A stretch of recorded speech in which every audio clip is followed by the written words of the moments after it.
Un appareil de 30 millions de dollars vient de disparaître du ciel, au-dessus du point de passage maritime le plus surveillé de la planète. Téhéran affirme que ce n'est pas un accident. Ce samedi, le corps des gardiens de la révolution islamique annonce avoir détecté puis détruit un drone américain MQ-9 Reaper survolant le détroit d'Ormuz, grâce à ce qu'il présente comme un système de défense aérienne moderne et particulièrement avancé. Washington, de son côté, garde le silence. Ni confirmation de la perte de l'appareil, ni même reconnaissance de son existence sur cette trajectoire. Un mutisme qui ne prouve rien à lui seul, mais qui n'apaise personne non plus. Et la vraie question n'est pas de savoir si l'Iran vient d'abattre un drone de plus. Elle est ailleurs. Cet épisode, ajouté à une liste déjà longue d'incidents revendiqués depuis le début de l'année, suffit-il à faire basculer la façon dont Washington évalue sa propre supériorité aérienne au-dessus du Golfe? Retourne un schéma qui se répète, ce n'est pas la première fois. Dès le mois de mai, Téhéran affirmait déjà avoir neutralisé un autre Reaper grâce à un système de fabrication nationale. Depuis, d'autres incidents similaires ont été signalés au-dessus d'Ispahan, puis de Bushehr. Et à chaque fois, le même scénario se rejoue. Une agence de presse iranienne dégaine l'information en premier. Un porte-parole du corps des gardiens en confirme les détails techniques, et Washington laisse passer des heures, parfois des jours, sans réagir publiquement. Ce silence à répétition a fini par devenir, lui aussi, une pièce du dossier. Presque aussi révélateur que les revendications elles-mêmes.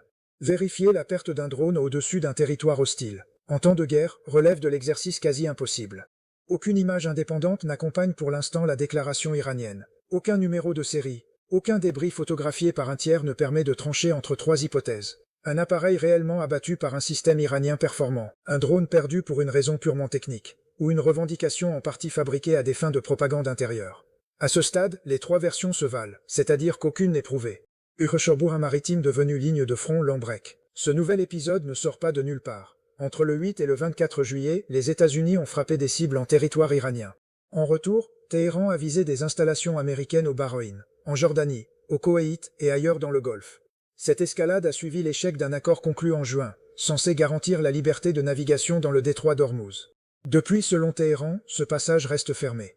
Un couloir par lequel transitait, avant la guerre, une part considérable du pétrole mondial s'est ainsi transformé en ligne de front aérienne, où chaque drone abattu, ou prétendu tel, devient un indicateur du rapport de force réel entre les deux puissances.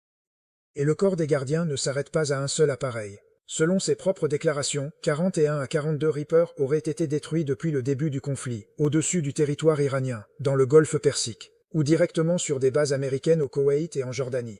Un chiffre qu'aucune source indépendante n'a confirmé. À traiter donc comme une revendication, pas comme un décompte vérifié, mais un chiffre qui, même réduit de moitié, représenterait déjà plusieurs centaines de millions de dollars de pertes matérielles pour l'armée américaine. Un détail mérite pourtant d'être isolé, car il change la nature du problème. 8 de ces appareils, toujours selon Téhéran, auraient été détruits au sol, sur la base aérienne jordanienne du roi Faisal, lors d'une opération baptisée Nasr II. Un drone abattu en plein vol, c'est un duel technologique classique. 8 drones détruits au sol, sur le territoire d'un allié qui n'est pourtant pas partie prenante directe au conflit. C'est tout autre chose, une frappe visant délibérément l'infrastructure logistique américaine dans la région. Qui Jabbar le Reaper a-t-il atteint ses limites? La question tient en une phrase. Le Reaper, longtemps présenté comme un outil de surveillance quasi invulnérable dans les environnements à faible menace, a-t-il atteint la limite de son utilité dans un espace aérien désormais saturé de défense iranienne? Certains signaux, indépendants des revendications de Téhéran, semblent pointer dans cette direction. Bloomberg et le site spécialisé The Warzone ont tous deux rapporté des inquiétudes internes sur l'épuisement de la flotte américaine de Reaper, tandis que des responsables de l'armée de l'air ont reconnu, sans détailler de chiffres, un besoin urgent de reconstituer leur stock. Un point mérite d'être souligné. Le MQ-9 Reaper n'a jamais été conçu pour affronter une défense aérienne structurée. Il a été pensé pour la surveillance prolongée et les frappes ciblées dans des environnements où la supériorité aérienne américaine ne se discutait pas. Afghanistan, Irak, zone tribale pakistanaise ou somalienne. Le faire voler au-dessus d'un territoire aussi contesté que le détroit d'Ormuz, cerné de batteries iraniennes de plus en plus sophistiquées, revient à envoyer un outil de chirurgie sur un champ de bataille conventionnel. Et Iran ne cache pas son intention stratégique. Ces défenses aériennes, affirme-t-il, ne relèvent plus d'un assemblage improvisé mais d'un réseau intégré, pensé pour créer une zone d'interdiction et de déni d'accès tout autour du golfe Persique. Le système Arash, déjà cité en mai, s'accompagne désormais de l'Interceptor 358, une arme peu coûteuse mais capable, selon plusieurs analystes militaires, de neutraliser des cibles lentes et prévisibles comme le sont les drones de surveillance à basse altitude. Si cette architecture fonctionne vraiment comme Téhéran le prétend, alors le calcul de Washington ne porte plus sur un seul appareil isolé, mais sur la viabilité de toute une catégorie de matériel dans cette portion du monde. Ushudar 3 public. Un seul message, long break. Il y a, dans cette guerre de revendication, quelque chose qui dépasse la seule question technique. Un régime affaibli économiquement, sous pression depuis des mois, trouve dans chaque drone abattu, confirmé ou non, un instrument de communication presque aussi précieux que l'arme elle-même. Chaque annonce s'adresse à trois publics à la fois, à sa propre population, pour montrer que la résistance porte ses fruits face aux sanctions et aux frappes, aux capitales voisines, pour rappeler que la puissance américaine n'est pas aussi absolue qu'elle en a l'air, et à Washington lui-même, pour signifier que le prix d'une présence aérienne prolongée au-dessus du Golfe continue de grimper. Trois publics, trois effets recherchés, pour le prix d'un seul communiqué de presse. Voilà ce qui rend cette guerre des revendications si redoutablement efficace, indépendamment même de sa véracité technique.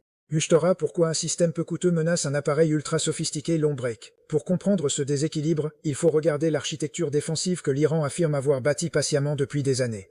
Au cœur de ce dispositif se trouve le système 358, un intercepteur que plusieurs analystes qualifient de munition rôdeuse, capable de rester en vol, de patrouiller une zone, avant de se précipiter sur une cible repérée par ses propres capteurs. Contrairement à un missile classique tiré une fois la cible détectée par radar, le 358 peut chasser activement un appareil lent et volant basse, exactement le profil d'un drone de surveillance en mission prolongée. Son coût de production, très inférieur à celui d'un missile antiaérien traditionnel, en fait une arme adaptée à une guerre d'usure. Peu importe qu'un tir sur deux échoue, tant que le prix de chaque tentative reste dérisoire face à la valeur de la cible visée. Les forces Houthis au Yémen, soutenues par Téhéran, avaient déjà démontré, des mois plus tôt, qu'un armement rudimentaire pouvait abattre un drone américain au-dessus de la mer Rouge. L'Iran ne fait, en un sens, qu'appliquer à plus grande échelle une leçon déjà mise en pratique par ses alliés régionaux. Un Reaper coûte environ 30 millions de dollars et exige des mois de formation pour ses opérateurs. Un intercepteur conçu pour l'abattre coûte une fraction de cette somme. Multipliez cette équation par des dizaines de tentatives, et la logique devient implacable. Il suffit à l'Iran de réussir occasionnellement pour que le calcul économique penche progressivement en sa faveur. L'objectif n'est jamais d'empêcher totalement le survol américain, hors de portée d'une armée aussi affaiblie après 5 mois de frappe. L'objectif est de le rendre suffisamment coûteux pour que Washington finisse par reconsidérer, de lui-même, la valeur de continuer à l'exercer de la même manière. Je nourris de silence, une même zone grise. Il existe pourtant une limite fondamentale à toute cette démonstration de force. La difficulté quasi insurmontable de la vérifier depuis l'extérieur. Aucun organisme indépendant ne recense en temps réel les pertes de drones américains au-dessus du Golfe. D'un côté, des communiqués iraniens dont l'intérêt à exagérer les succès est évident. De l'autre, un silence américain dont l'intérêt à minimiser les pertes l'est tout autant. Ces deux silences ne se valent pas moralement, mais ils produisent mécaniquement le même résultat. Une zone grise où l'observateur extérieur ne peut que peser des probabilités, jamais des certitudes. Washington fait face à un dilemme bien réel. Continuer à faire voler des Reapers sur des trajectoires prévisibles, dans un espace où l'adversaire investit précisément dans les moyens de les intercepter, revient à accepter un taux d'attrition croissant pour une mission qui pourrait, en théorie, être remplie par d'autres moyens moins exposés. Satellites, appareils volant plus haut, drones plus furtifs. Mais leur déploiement massif suppose des arbitrages budgétaires et logistiques qui ne se décident pas du jour au lendemain. Il faut ajouter à ce dilemme une dimension humaine souvent négligée. Chaque Reaper est piloté à distance par un binôme d'opérateurs qui suit, en temps réel, les images renvoyées jusqu'à l'instant précis de sa destruction. Perdre un drone n'a rien d'anodin sur le plan psychologique pour ses équipages, qui vivent l'événement presque comme une perte humaine, sans jamais avoir quitté une base parfois à des milliers de kilomètres du théâtre des opérations. Sur l'effet domino régional, chaque nouvelle revendication iranienne, confirmée ou non, circule immédiatement dans les cercles diplomatiques du Golfe, où des gouvernements déjà nerveux quant à leur propre exposition scrutent attentivement la capacité américaine à protéger l'espace aérien régional. Un allié qui doute, même discrètement, de la fiabilité de son protecteur ne se comporte plus tout à fait de la même manière dans ses propres négociations, que ce soit avec Téhéran ou avec d'autres puissances cherchant à s'installer dans la région. La Chine et la Russie, sans intervenir directement dans ce conflit, suivent avec un intérêt évident chaque signe de fragilité technologique américaine documenté dans le Golfe. Une matière première précieuse pour leurs propres argumentaires commerciaux auprès de gouvernements en quête de diversification militaire. Réduire le mystère d'Al-Udeid, long break. À Washington, le silence qui entoure la revendication de ce week-end traduit un embarras réel, partagé entre plusieurs services qui ne portent pas le même jugement sur la gravité de la situation. Une partie de l'armée de l'air pousse en interne pour une révision sérieuse des doctrines d'emploi du Reaper dans le Golfe. Une autre frange redoute qu'une reconnaissance publique de pertes répétées n'alimente précisément le récit que Téhéran cherche à construire depuis des mois. Ce débat dépasse les murs du Pentagone. Au Congrès, des voix commencent à réclamer un décompte officiel des pertes de drones, une demande que l'exécutif préfère pour l'instant ne pas satisfaire publiquement. Fournir un chiffre précis reviendrait soit à confirmer des pertes embarrassantes, soit à contredire frontalement les revendications iraniennes d'une manière qui exposerait Washington à devoir produire des preuves sensibles. Téhéran, de son côté, joue une partition où la vérité factuelle importe presque moins que la constance du récit. La confirmation, en juillet, de la mort du général de brigade Majid Kazemi, pilote de l'un des deux Sukhoi envoyés contre Al-Udeid en mars, illustre cette logique avec une intensité particulière. 4 mois après l'opération, l'annonce de son identification par test ADN a été présentée par les médias d'État comme la confirmation d'un sacrifice héroïque. Deux récits inconciliables s'affrontent sur cet épisode. Selon la version iranienne, les deux appareils auraient atteint leur objectif avant d'être abattus au retour, mission accomplie. Une chaîne américaine, ayant enquêté auprès de sources qatariennes, propose la lecture inverse, celle d'une interception réussie par la chasse qatarienne, à temps pour empêcher toute frappe effective, un désastre évité, plutôt qu'une frappe réussie. Entre ces deux récits, aucun arbitre neutre ne s'est prononcé à ce jour.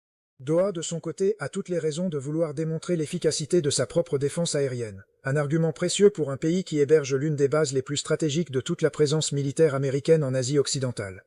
Uchtera, 3 trajectoires possibles, 3 scénarios se dégagent pour les mois à venir, chacun fondé sur une logique déjà observable. Le brouillard persistant.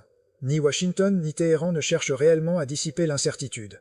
Les deux camps continuent de préférer l'ambiguïté à la transparence, l'un pour ne pas admettre une vulnérabilité coûteuse, l'autre pour continuer à exploiter, sans jamais devoir le prouver, le récit d'une résistance efficace. Ce scénario comporte un risque cumulatif rarement souligné. À force de vivre dans une zone grise entretenue délibérément, les deux parties finissent par perdre elles-mêmes une partie de leur capacité à évaluer objectivement leur propre position. Le retrait silencieux. Washington, sans jamais l'admettre publiquement, réviserait progressivement ses doctrines d'emploi du Reaper dans les zones à haut risque, trajectoire plus élevée, horaires moins prévisibles, recours accru à d'autres plateformes. Un ajustement qui ne ferait l'objet d'aucune annonce officielle, et qui laisserait le champ libre à Téhéran pour revendiquer une victoire tactique dans une bataille que Washington aurait, dans les faits, déjà choisi de ne plus livrer de la même manière. La course technologique ouverte. Convaincue que la menace iranienne est réelle et durable, l'administration américaine investirait massivement dans une nouvelle génération de drones plus rapides, plus furtifs, ou volant hors de portée des systèmes iraniens actuels.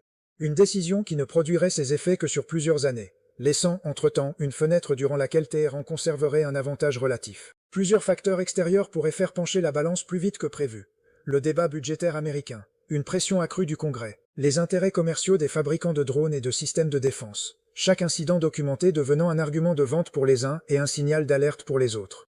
Il faut aussi compter avec la possibilité qu'un débris photographié par un satellite commercial, ou une fuite au sein de l'appareil de défense américain, tranche un jour un débat qui semblait insoluble. Ikhabar, ce qui a vraiment changé. Le vrai bouleversement ne réside peut-être pas dans le système 358 lui-même, ni dans le nombre exact de Reaper effectivement perdus.